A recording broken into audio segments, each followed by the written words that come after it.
Bonjour à toutes et tous, nous traitons dans cette vidéo de la correction d'une approche documentaire sur le dessalement de l'eau de mer. C'est une approche documentaire qui s'inscrit en application du cours sur le potentiel chimique en thermochimie, et nous allons montrer à l'aide d'une étude basée sur l'enthalpie libre G et sur le potentiel chimique quelles sont les conditions pour réaliser le dessalement de l'eau de mer par osmose inverse. Alors c'est pas vraiment un sujet de concours, c'est une approche documentaire qui est au programme de PSI, mais dont beaucoup de sujets décrits s'inspirent quand il s'agit de faire des exercices sur le potentiel chimique. Donc c'est intéressant de l'avoir traité. Donc l'approche documentaire est très détaillée, elle a beaucoup de questions, mais beaucoup de questions se répondent très rapidement. Alors, avant de parler du dessalement de l'eau de mer, il faut faire quelques rappels sur le cours de thermochimie qui sont très utiles. Et on a vu que lorsqu'on cherchait à étudier des réactions chimiques ou des transformations à température et pression constante, donc isotherme, isobar, le potentiel adapté pour étudier ces transformations, c'est G qui vaut H-TS, l'enthalpie libre. Alors qu'est-ce que ça veut dire un potentiel? Eh bien un potentiel c'est une fonction d'état dont la variation est toujours de même signe lorsqu'on s'intéresse à des transformations spontanées. Ici, en l'occurrence, la variation de G au cours d'une transformation spontanée est toujours négative. Alors ça, c'est l'application notamment du second principe de la thermodynamique qui permet de montrer ça. Donc si on veut savoir si une transformation va se dérouler spontanément, il suffit de voir si la variation de G entre l'état initial et l'état final est négative.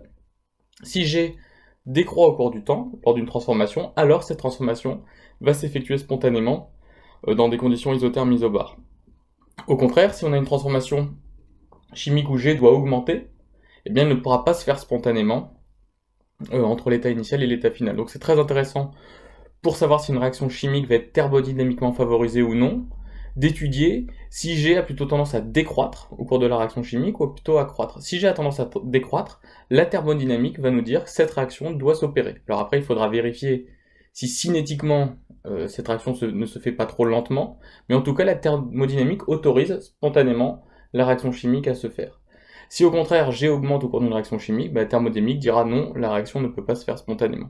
Alors comment calculer G pour un système chimique, pour pouvoir calculer G à la fin, G au début, et voir si G augmente ou diminue? Eh bien on a plusieurs outils, on a notamment l'identité thermodynamique, dG, la petite variation de G, qui est égale à moins S dt, plus V le volume fois la différentielle de pression dP, plus somme sur toutes les espèces chimiques des potentiels chimiques μi de chaque espèce fois la variation de la quantité de matière Ni de chaque espèce. Avec μi, qui est donc le potentiel chimique, et qui peut aussi s'interpréter comme d rongé sur d rond Ni à Tp et Nj différents de I constant, et donc μi est l'enthalpie libre molaire de l'espèce I. Alors, pour bien comprendre la signification de μi, l'identité de l'air est intéressante, qui nous dit que finalement l'enthalpie libre d'un système chimique, c'est la somme sur toutes les espèces présentes des μi et Ni. Donc qu'est-ce que ça veut dire? Ça veut dire que quand vous avez un système chimique constitué de plein d'espèces, chaque espèce contribue à l'enthalpie libre du système chimique en apportant son coefficient μi.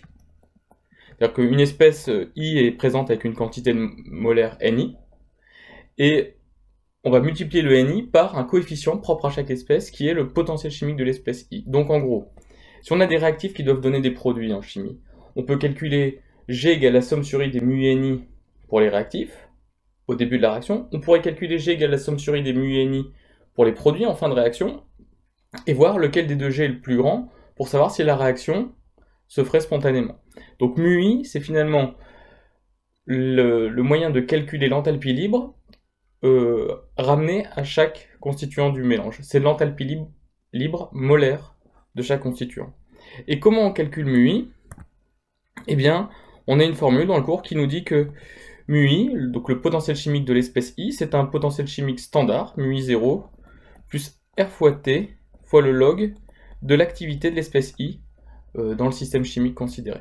Donc voilà un petit peu les formules dont on a besoin. μi, c'est l'enthalpie libre à l'échelle de chaque constituant, enthalpie libre molaire. G, c'est l'enthalpie libre de tout le système, et elle ne peut que décroître lors d'une évolution spontanée. Alors voyons comment avec ça, on peut étudier la notion de pression osmotique et d'usine de dessalement. Alors on vous propose une vidéo, ici le lien est donné. Alors l'approche documentaire, le lien était donné au début de la vidéo si vous voulez télécharger le PDF.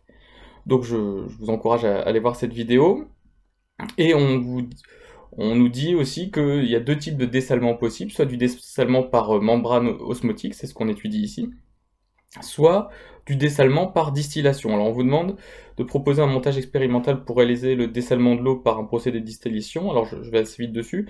La distillation, vous connaissez, vous mettez de l'eau de mer ici dans un ballon, vous faites chauffer ce ballon, vous utilisez une colonne à distiller, et en fait ici il y a la vapeur d'eau qui va s'évaporer, qui va se refroidir en contact avec un tube réfrigérant pour donner de l'eau, et bien a priori distillée et dessalée, puisque seule la vapeur d'eau se sera évaporée.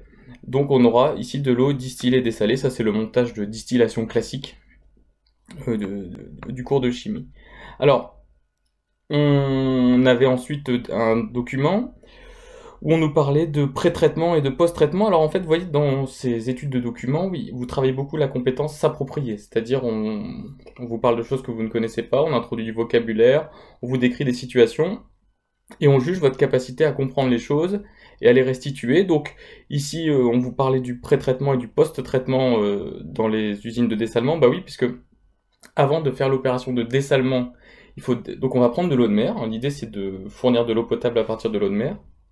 Donc avant de dessaler l'eau de mer, pour qu'elle soit potable, il faut déjà la filtrer, c'est ce qu'il nous expliquait dans la vidéo. Et cette filtration se fait par du sable, qui permettait d'éliminer des algues et les particules de diamètre supérieur à 0,1 mm. Donc ça c'est le pré-traitement. Donc cette eau filtrée va ensuite passer dans les membranes de dessalement, on verra ça après. Et une fois qu'on aura de l'eau dessalée, de l'eau pure entre guillemets, eh bien il y a un post-traitement. Et ce post-traitement il vise à reminéraliser un petit peu l'eau pure, c'est-à-dire lui rajouter des minéraux, des ions à l'intérieur. Alors ici elle est faite par dissolution d'une roche extraite des carrières d'Oman, c'était ce qui était dit dans la vidéo. Et puisque nous, quand nous buvons de l'eau minérale, quand on boit de l'eau en bouteille, elle a besoin d'une certaine quantité d'ions. Pour être propre à la consommation, on ne boit pas d'eau pure distillée. Donc voilà un petit peu l'idée du pré-traitement, c'est filtrer pour enlever toutes les particules, les algues, avant le dessalement. Et le post-traitement, c'est rajouter les minéraux dont on a besoin pour une consommation de l'eau après dessalement. Alors voilà, ça c'était des petites introductions. On arrive maintenant à l'expérience d'osmose. Donc, ce qu'on nous explique, c'est que l'eau est nommée espèce 1 dans tout l'exercice, et que il y a donc ici on a de l'eau de mer. Donc c'est de l'eau plus d'autres espèces, une quantité d'espèce 2. Donc ça c'est une espèce qu'on souhaite filtrer en fait. Ça correspond à toutes les impuretés présentes dans l'eau. Donc en fait, ce qui se passe, c'est que on a cette eau de mer ici dans le compartiment de droite, et à gauche, par contre, on a de l'eau très pure. Donc c'est pas l'eau de mer, c'est une eau qu'on a récupérée ailleurs, qui est très pure, et on va les mettre en contact à travers une membrane, et ce qu'on souhaite, bien sûr, c'est purifier l'eau ici en faisant passer le maximum d'eau pure à travers la membrane, pour que ici on ait essentiellement que de l'eau pure, et qu'à la fin ici il ne reste plus que des résidus.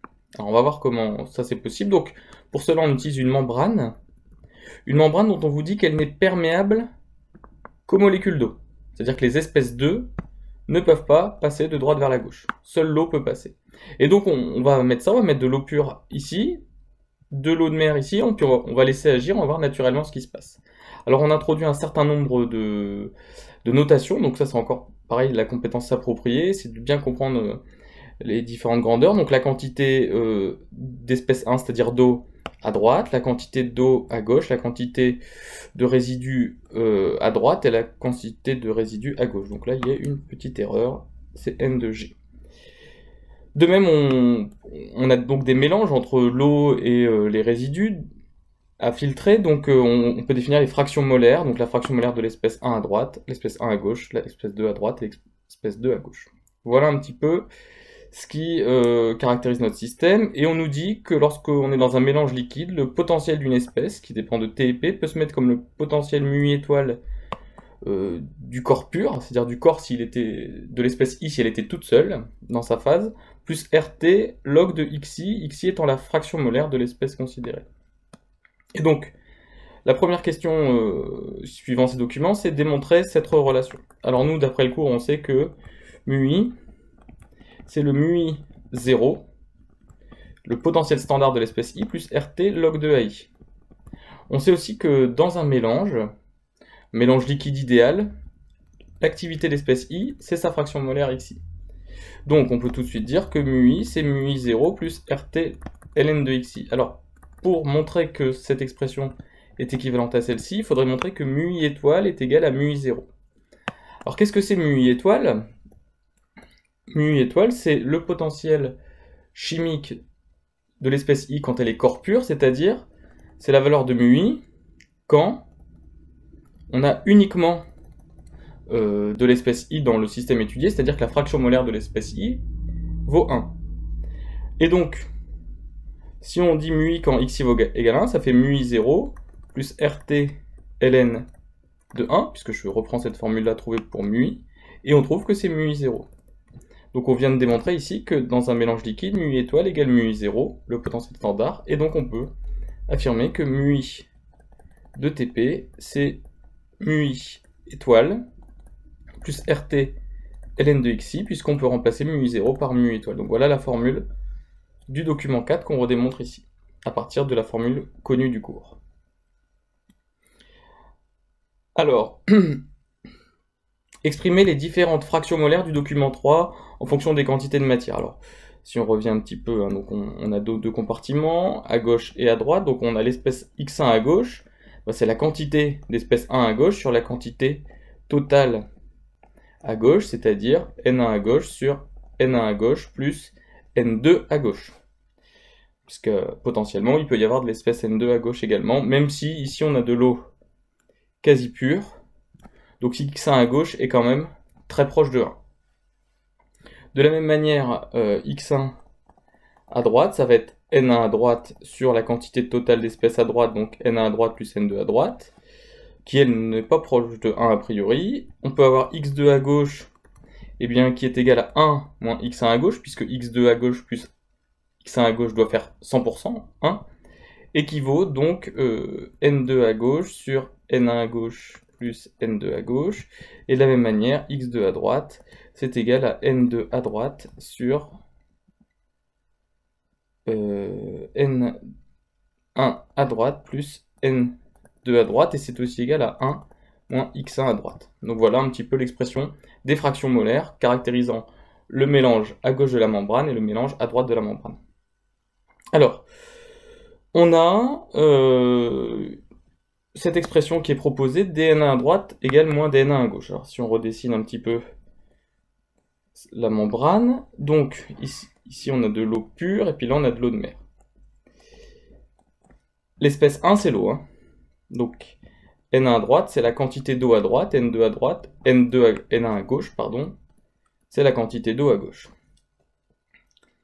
Alors, dn1 à droite égale moins dn1 à gauche, qu'est-ce que ça veut dire? Ça veut dire que la variation de la quantité d'eau dans le compartiment de droite doit être égale à l'opposé de la variation de la quantité d'eau dans le compartiment à gauche. Bah, c'est assez logique, puisqu'en fait, si ici on perd 1 mol d'eau, c'est que ici on a gagné 1 mol d'eau, puisque on caractérise ainsi le transfert de molécules d'eau de la droite vers la gauche, ou vice-versa.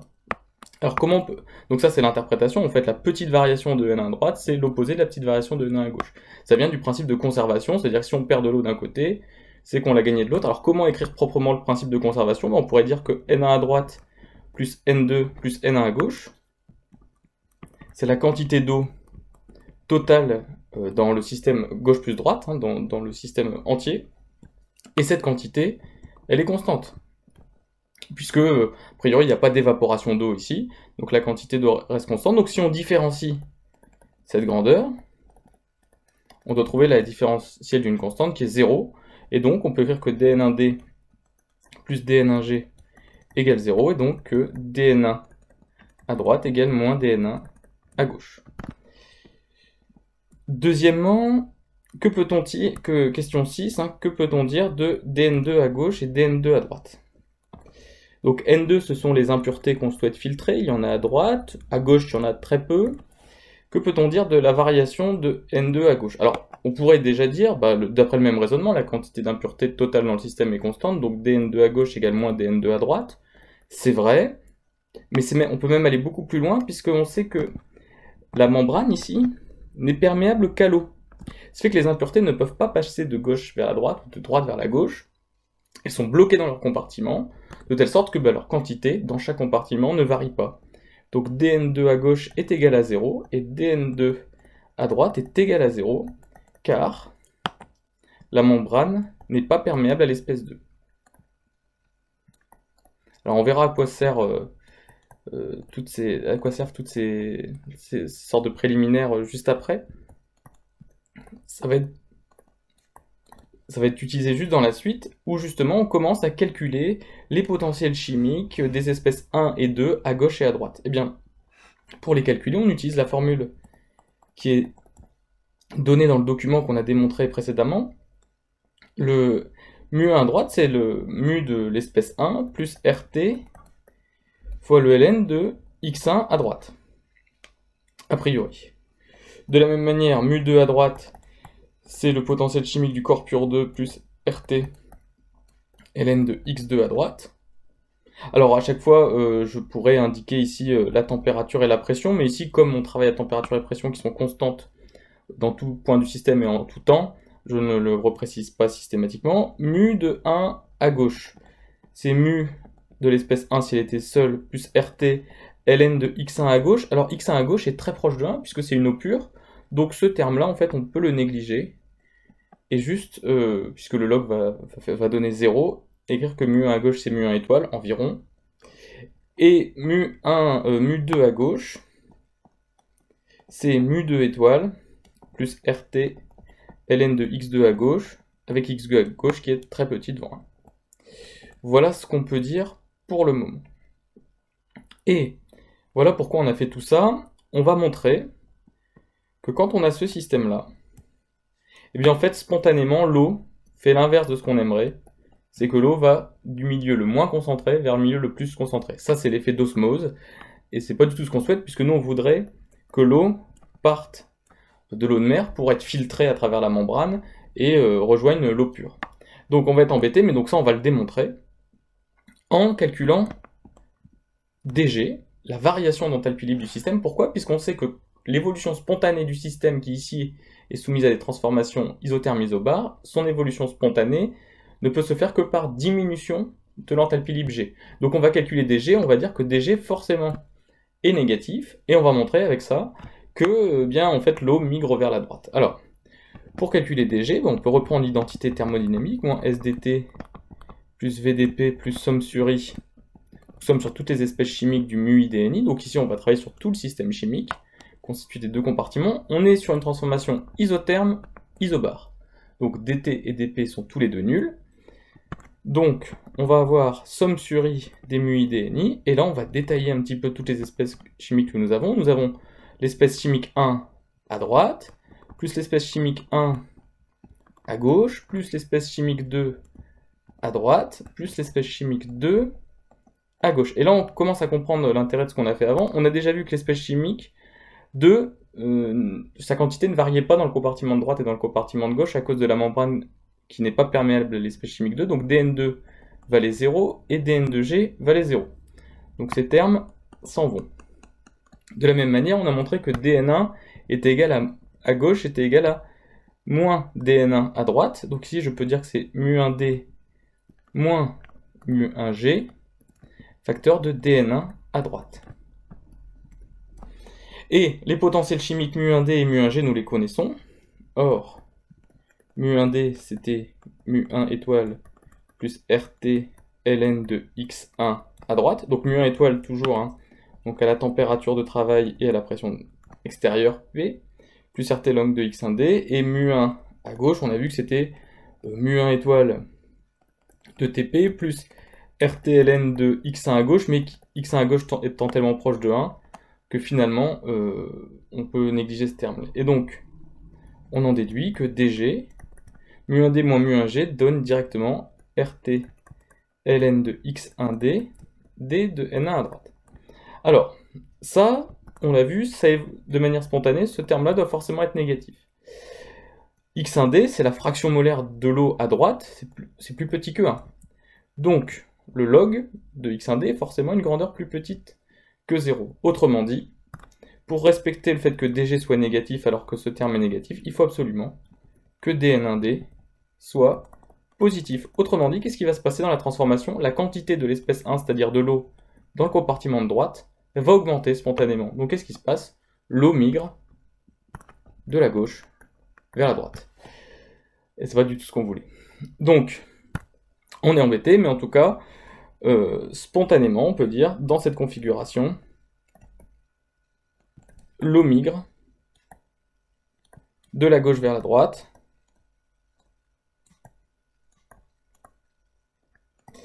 Du milieu le moins concentré vers le plus concentré, le milieu entre guillemets la plus grande concentration d'eau, la plus grande fraction molaire d'eau, vers le milieu, vers la moins grande fraction molaire d'eau. C'est un peu une sorte d'effet de diffusion. C'est ce qu'on appelle l'effet d'osmose. Donc c'est pas du tout ce qu'on souhaite, et donc si on laisse agir, qu'est-ce qui risque de se passer? On risque de se trouver avec au final, eh bien, l'eau à gauche qui a une quantité qui a fortement diminué, et ici, de l'eau salée, enfin de l'eau avec des impuretés, du sel notamment, et bon, en fait, on a moins d'eau pure qu'avant, donc on a raté notre effet. Donc, on décide, c'est le document 5 qui nous explique, qu'en plus de la pression P qu'on a extérieure, d'appliquer une pression osmotique, P-os, à l'aide d'un piston sur le compartiment de droite. Donc cette pression, elle se rajoute à la pression extérieure. Donc avant, on avait une pression P qui est égale à la pression atmosphérique, P0 égale environ 10 puissance 5 pascal de part et d'autre. Maintenant, on va avoir ici toujours P0, et ici on aura P0 plus la pression osmotique P-os. Et maintenant, ce qu'on cherche, c'est quelle est la valeur de cette pression qu'on doit mettre pour empêcher l'eau de migrer, et au contraire, migrer dans l'autre sens. Puisqu'on comprend bien que plus on va exercer une pression importante, plus on a de chance que l'eau migre de la droite vers la gauche. Donc, c'est la question c'est le but des questions suivantes. Alors, pour y parvenir, qu'est-ce qui va changer par rapport à ce qu'on a vu avant? Eh bien, c'est que le potentiel mu1 étoile à droite va être différent, puisque comme il dépend de la pression, eh bien toutes les égalités qu'on a écrites avant avec le potentiel devront faire apparaître le fait que la pression à gauche n'est pas la même que la pression à droite. On va voir que c'est ça qui va tout changer. Mais encore faut-il savoir comment évolue le potentiel chimique avec la pression. Alors on nous demande, à partir d'une identité thermodynamique appliquée à une mole d'eau pure, que le volume molaire de l'eau pure vérifie l'équation V1 étoile égale d rond mu1 étoile sur d rond P à T constant. Alors, considérons un système donc d'une mole d'eau pure. On sait que quand on a un corps pur, eh bien en fait le potentiel chimique mu, on lui met une petite étoile pour bien indiquer qu'on est sur un corps pur, et il est égal à l'enthalpie libre molaire. Mais ici, comme on n'a qu'une mole de corps pur, ici, dans ce cas-là, mu1 est égal à l'enthalpie de notre système. mu1 étoile est l'enthalpie de notre système. Or, l'enthalpie libre de notre système, dg, c'est moins s dt plus v dp plus la somme sur i des mu i des ni, mais ici, on est sur une mole d'eau, point, il n'y a pas de variation de quantité d'eau, etc. dans le système qu'on est en train d'étudier ici. Donc, je peux écrire ça, et comme je suis sur une mole d'eau, ici c'est l'enthalpie libre molaire, ici c'est l'entropie molaire, et ici c'est le volume molaire, Vm. L'enthalpie libre molaire, je sais donc que c'est mu1 étoile, je peux le remplacer, et à partir de ça, je vois que le volume molaire Vm, c'est d rond mu1 étoile sur d rond P à T constant. Puisque j'identifie cette formule, à d mu1 étoile est égal à d rond mu1 étoile sur d rond T à P constant dt, plus d rond mu1 étoile sur d rond P dp, donc la formule de différenciation d'une fonction à plusieurs variables. Donc voici ce qu'on peut dire. Et l'énoncé nous dit que désormais on travaille à température constante dans tout l'exercice, donc on peut dire que en fait mu1 étoile, qui était une fonction de t et p, dans l'exercice, n'est qu'une fonction de p, puisque t sera toujours constante, donc on enlève la dépendance par rapport à t, et donc je peux transformer la dérivée ronde précédente en une dérivée droite. Et ça va nous permettre de calculer mu1 étoile à gauche, dans le compartiment de gauche, et mu1 étoile dans le compartiment de droite. Avant ça, on nous demande de montrer que V1 étoile, donc le volume molaire de l'espèce 1 étant considéré comme un corps pur, est indépendante de la pression. Donc l'espèce 1 corps pur, c'est de l'eau pure. Pourquoi on peut considérer que son volume molaire est indépendant de la pression? Puisqu'on suppose que l'eau est incompressible. Donc même quand on va faire varier la pression, le volume d'une mole d'eau ne va pas varier sensiblement. Donc c'est l'hypothèse d'incompressibilité de l'eau qui permet de faire l'hypothèse que V1 étoile ne dépend pas de P. Alors pour un gaz, ce serait différent. Un gaz est compressible, donc on comprend bien qu'une mole de dioxygène, si on augmente la pression, risque d'avoir un volume qui diminue. Mais pour une phase condensée, pour de l'eau, on peut le faire. Et donc V1 étoile étant indépendant de P, je peux réutiliser cette formule et donc écrire que D de mu1 étoile, c'est égal à V1 étoile dP, et l'intégrer entre les endroits, on intègre toujours entre un endroit où on connaît et un endroit où on cherche les grandeurs considérées. Donc ici on cherche à relier ce qui se passe entre P et P plus pios. Donc on va intégrer entre ces deux grandeurs-là. Je peux sortir V1 étoile puisque nous venons de montrer qu'il est indépendant de la pression. Et on en déduit que mu1 étoile de P plus pios est moins mu1 étoile de P. Alors, on va toujours préciser qu'on est à la température de travail. Moins mu1 étoile de TP égale V1 étoile fois la différence de pression entre P plus pios et P, c'est-à-dire pios. Et donc on a bien l'équation demandée par l'énoncé. Et voyons tout de suite à quoi ça nous sert.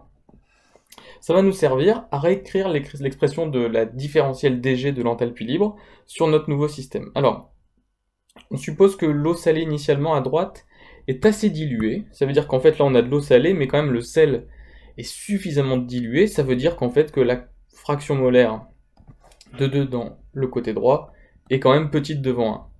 À gauche, on a de l'eau pure, donc x1g va être supposé égal à 1. Voilà ce qu'on peut dire pour l'instant, et on nous redemande de calculer dG dans ce nouveau système. Et bien dG, comme d'habitude, c'est à température et pression constante, puisque au cours du temps, les températures et pression n'évoluent pas dans notre système, c'est mu i dni. Et comme on a vu que n2 ne pouvait pas passer de gauche à droite, il reste uniquement mu1 à gauche, dn1 à gauche, plus mu1 à droite, dn1 à droite, mais qui donne aussi mu1g moins mu1d, facteur de dn1g. Voilà ce qu'on veut pour dg, et nous ce qu'on veut, c'est trouver la valeur de la pression piosmotique pour empêcher toute migration de l'eau de la gauche vers la droite. Donc en fait on veut un système qui est à l'équilibre. Pios, c'est la valeur de la pression limite pour laquelle l'eau ne passe plus de gauche à droite ni de droite à gauche. Donc dg correspond à un équilibre. Donc on veut la relation sur les potentiels chimiques mu1g, mu1d pour avoir dg égale 0. Et bien pour imposer dg égale 0, il faut, puisque dg égale 0 correspond à un état d'équilibre du système, g étant le potentiel décrivant ce système, il faut mu1g moins mu1d. Cet équilibre est réalisé si mu1g moins mu1d égale 0. Alors exprimons mu1 à gauche. Alors mu1 à gauche, c'est mu1 à gauche à la température T et à la pression P. Ça vaut donc mu1 étoile la température T à la pression P, plus RT ln de x1 à gauche, mais ce terme-là est nul, puisque x1 à gauche vaut 1. Mu1 à droite de Tp, lui est égal à mu1 de T, et à droite on a la pression P plus pios. C'est ça la différence par rapport à avant, c'est que maintenant la pression ici, c'est P plus pios, donc c'est mu1, mais à la pression P plus pios, plus RT ln de l'activité de la fraction molaire de x1 à droite. Et donc, nous ce qu'on veut, c'est que ces deux termes-là soient égaux. Et donc pour cela, on va faire passer, en égalisant ça à ça, on va faire passer de l'autre côté, on va avoir mu1 étoile de T P plus pios, le logarithme est parti ici, moins mu1 étoile de TP égale moins RT ln de x1d. Or, on reconnaît ici le terme qu'on a déterminé à la question précédente équivalait pios fois V1 étoile. De plus, x1d c'est 1 moins x2d avec x2d très petit devant 1. Donc on peut pouvoir faire le log de 1 plus x avec grand X petit devant 1 qui est équivalent à x. Ça c'est le dl à l'ordre 1 de ln de 1 plus x en 0. Et donc ici on va pouvoir écrire rt x2d puisqu'on va avoir le moins ici qui se simplifie avec le moins ici avec le passage au dl. Donc on en déduit que la pression osmotique pios vaut RT x2d sur V1 étoile. C'est ce qui nous était demandé dans l'énoncé. Alors on a l'expression de la pression nécessaire à faire stopper la migration des molécules d'eau. Et c'est ce qu'on cherchait. On va juste maintenant la mettre sous une forme un peu plus agréable et la calculer ensuite. Donc, quelle équation relie pios, le volume du compartiment de droite, N de D et RT. Alors, on vient de démontrer que pios, c'est RT x de D sur le volume molaire de l'espèce 1. Alors, on peut écrire que x2 D c'est N2 à droite sur N1 à droite plus N2 à droite fois volume molaire de l'espèce 1. Or, la quantité d'eau à droite est très petite quand même devant la quantité d'espèce 2 à droite, pardon, donc de sel est très petite devant la quantité d'eau à droite. Ça c'est ce qu'on disait dans l'énoncé où on disait que même l'eau de mer était quand même suffisamment diluée, donc je peux négliger ce terme ici, le terme N de D, et donc ici voir V1 étoile fois N1D uniquement, et donc ça la quantité d'eau à droite fois le volume molaire de l'eau, et bien ça va donner le volume à droite, ce qu'on va noter VD, et qui est égal aussi au volume à gauche, qui est ce qu'on va noter V.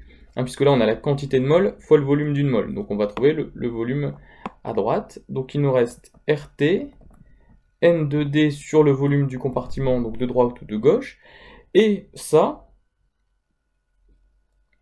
c'est ni plus ni moins que la concentration de l'espèce 2 à droite. Alors on va juste écrire que pios V égale N2 D RT. Alors ce qui est intéressant, c'est qu'on trouve une équation qui a une expression très proche de l'équation des gaz parfaits, alors qu'on est dans un cas qui n'a rien à voir a priori. On est dans de l'eau qu'on essaye de dessaler, donc du liquide. Et donc quand on isole pios, on trouve que c'est N2D sur V RT, et ça c'est ni plus ni moins que la concentration de l'espèce 2 dans le compartiment de droite. Donc ce que je vais noter égale C2 RT. Donc voilà ce qui était demandé dans l'énoncé. Alors on nous demande de montrer que, donc ça c'est la pression osmotique, c'est la pression qui empêche la migration de l'eau de la droite vers la gauche. Maintenant ce qu'on aimerait, de la gauche vers la droite, ce qu'on aimerait c'est que l'eau migre dans ce sens-là. Et donc on nous montre que pour ça il faut appliquer une pression pi supérieure à pi. Alors ça on peut le redémontrer par une démonstration très proche de celle faite avant, donc là je ne la redétaille pas, on reprend l'expression de dg avec les mêmes formules que précédemment en remplaçant pios par pi, et donc quand on calcule l'expression de dg, on a ce terme là, et on se souvient que pi donc, est un peu plus grand que pios, et donc je le note, pi égale pios plus pi, plus delta pi, plus une petite augmentation de pression au-dessus de la pression osmotique.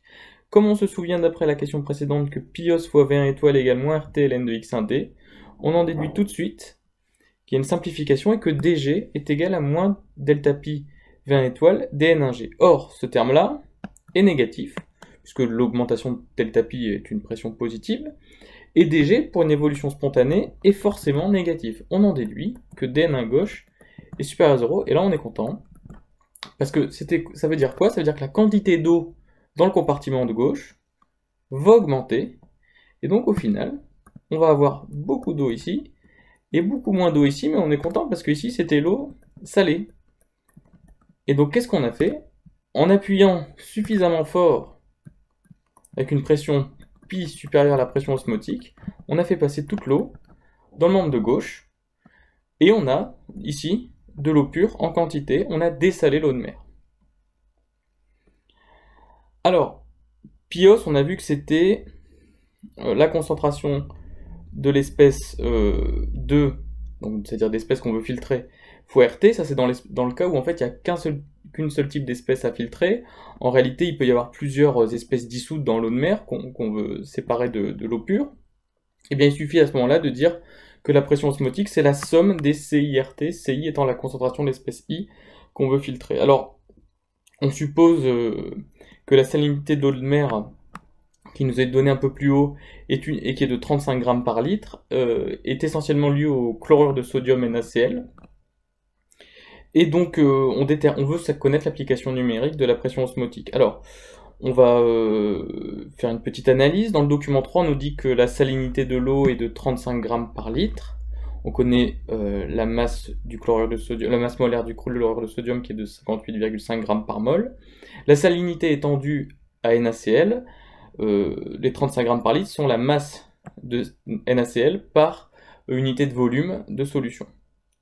Or, en fait, quand on met du NaCl dans l'eau, on sait que il y a les phénomènes de dissolution, il devient Na++ plus Cl-, et que la quantité de Na+, est donc égale à la quantité de Cl-, est égale à la quantité de NaCl initiale. La pression osmotique est donc, en appliquant la formule ici, la somme des CIRT avec la concentration en Na+, et la concentration en Cl-, qui sont tous les deux responsables de la salinité. D'après les formules de concentration qui sont les quantités de matière sur les volumes, on obtient cette expression-là. Et comme on a dit que NNA+ est égal à NCl- est égal à NNaCl, on peut factoriser et obtenir 2 NNaCl sur V fois RT.